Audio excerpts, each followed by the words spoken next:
त्याचं सिलेक्शन होत नाही. तो खूप टेन्शनमध्ये असतो, डिप्रेशनमध्ये नव्हे तर कधी-कधी काही जण सुसाईडचा देखील विचार करतात. तर ह्यांच्यासाठी काय सल्ला द्याल?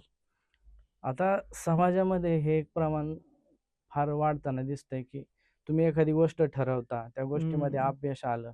आत्महत्या हा कुठल्या गोष्टीवर सोल्युशन नाहीये. हं, कुठल्याच गोष्टीचं समाधान किंवा पर्याय नाहीये तो. तर तुम्ही फार कमकुवत आहात. जी लोकं आत्महत्या करतात ना, ती मनाने फार कमकुवत आहे असंच मी म्हणतो. ज्या आई-वडिलांनी तुम्हाला जन्म दिलेला आहे, हं, हं, ज्यांनी आपल्या डोळ्यामध्ये काहीतरी स्वप्न पाहिलेले आहे तुमच्याविषयी. तुम्ही एकदा हं, आत्महत्या करता, त्या टायमाला तुमच्या डोळ्याच्या समोर तुमचे आई-वडील येत नाही का?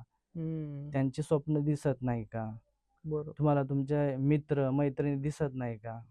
हं, हं, हं. सडनली डिसिजन घेता तुम्ही. हे सगळं चुकीचं आहे. हं, हं, हं. तुम्ही स्वतः ज्यावेळेस मनाने परिपक्व असताना त्यावेळेस हे डिसिजन तुमच्या जवळ येत नाही.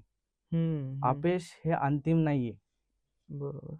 आणि आत्महत्या हा त्याच्यावर पर्याय तर नक्की नाहीये. हं, हं. त्याच्यामुळं अपयश आलं, तर अपयश ही यशाची पहिली पायरी आहे. हं, हं. बरोबर. अपयश कुठला व्यक्ती आहे, की ज्याने पहिल्या अटेम्प्टमध्ये त्याला यश मिळालेलं आहे?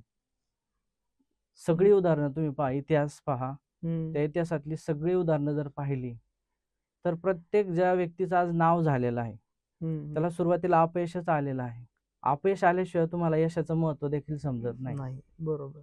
आणि जो व्यक्ती प्रयत्न करतोय आणि त्याला यश येतं, त्याला यशाचा अहंकार पण चढता कामा नये, बरोबर. हं, की आपण विजयी झालेलो आहे किंवा यश आपल्याला मिळालेलं आहे.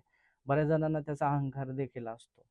तर हं, हा हं, अहंकार अजिबात बाळगता कामा नये हं, आणि जे अपयश आलेले आहे त्यांनी अधिक आपण ज्या काही चुका केलेल्या आहेत, त्या चुका हं, दुरुस्त करायला शिकलं पाहिजे. हं, हं.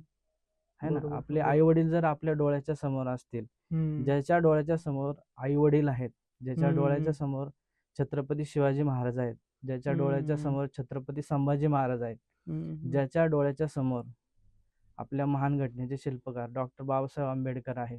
हं. त्यांचं आयुष्य पहा. या सगळ्या महापुरुषांच्या आयुष्यामध्ये त्यांना स्ट्रगल आहे.